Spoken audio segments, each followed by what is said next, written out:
Hello students, अब हम देख रहे हैं पार्ट 2 चैप्टर नंबर 5 शिक्षा की विकास यात्रा। इस पार्ट में हम देखेंगे माध्यमिक शिक्षा के क्षेत्र में क्या क्या योजनाएं बनाई गई। तो भारत स्वतंत्र होने के पश्चात शिक्षा मंत्री थे मौलाना अबुल कलाम आज़ाद।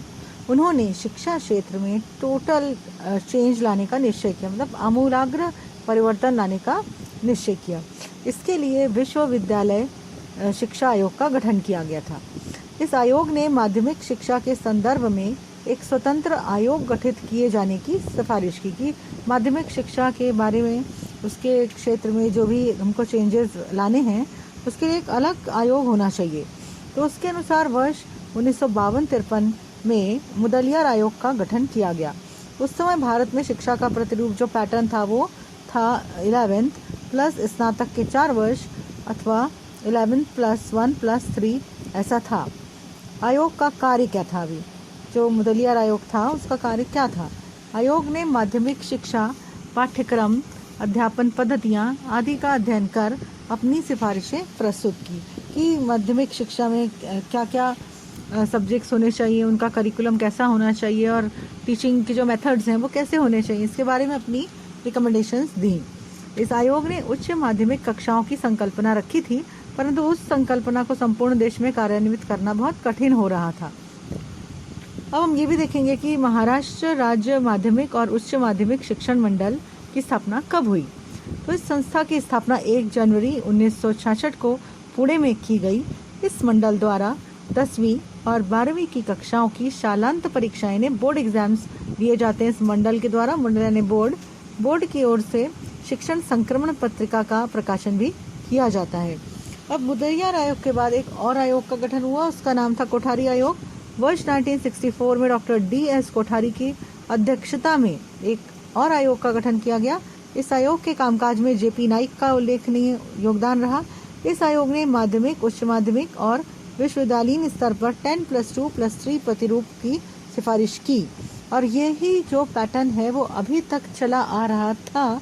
लेकिन अब जो न्यू एजुकेशन पॉलिसी आई है, नेशनल एजुकेशन पॉलिसी 2020, उसमें ये पैटर्न चेंज होकर 5+3+3+4 इस तरह से कर दिया गया है।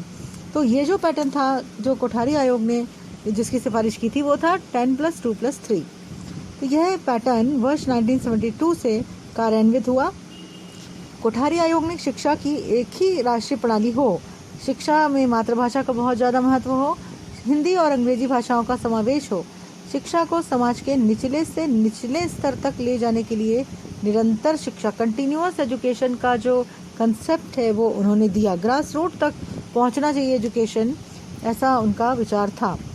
प्रौढ़ शिक्षा, एडल्ट एजुकेशन, पत्राचार शिक्षा, मुक्त विश्वविद्यालय, ओपन यूनिवर्सिटीज़ जैसे उपक्रम सुझाए। और ये सभी जो है उपक्रम, प्रौढ़ शिक्षा हो गई, डिस्टेंस एजुकेशन हो गया, ओपन यूनिवर्सिटीज़ हो गई, ये सभी जो उपक्रम हैं उन्होंने सभी विद्यार्थियों को जो कि नियमित रूप से कॉलेज में नहीं जा सकते उनको बहुत ही ज़्यादा फ़ायदा पहुंचाया है।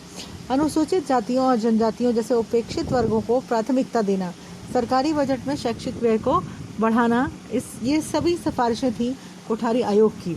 तो महाराष्ट्र राज्य ने भी वर्ष 1972 में 10+2+3 इस शैक्षिक संरचना को स्वीकार कर लिया था, और वर्ष 1975 में 10वीं कक्षा की पहली बोर्ड एग्ज़ाम ली गई थी। ये बच्चों आप इस चीज़ को याद दिमाग में रखेंगे कि किस तरह से 1975 में 10th क्लास की पहली बोर्ड एग्ज़ाम ली गई थी। इसके पहले 11th बोर्ड होता था।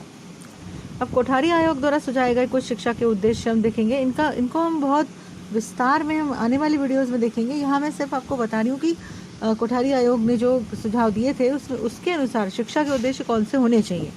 तो पहला तो था शिक्षा का आधुनिकीकरण।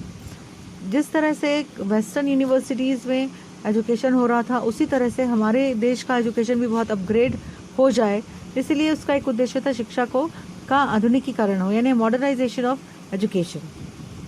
दूसरा था सामाजिक एवं राष्ट्रीय एकात्मता, सोशल एंड नेशनल इंटीग्रेशन। ये भी एक उद्देश्य होना चाहिए। हम पढ़ाई के बाद हमारे जो विचार हैं वो एकात्मता वाले ही विचार होने चाहिए। तीसरा उद्देश्य था सामाजिक, नैतिक, आध्यात्मिक मूल्यों का संवर्धन। शिक्षा के माध्यम से किस प्रकार से हम सामाजिक मूल्य, नैतिक मूल्य, आध्यात्मिक स्पिरिचुअल वैल्यूज़ किस प्रकार से बच्चों में आत्मसात करा पाएंगे। और शिक्षा और उत्पादकता, किस प्रकार से प्रोडक्टिविटी को हम एजुकेशन से रिलेट करेंगे।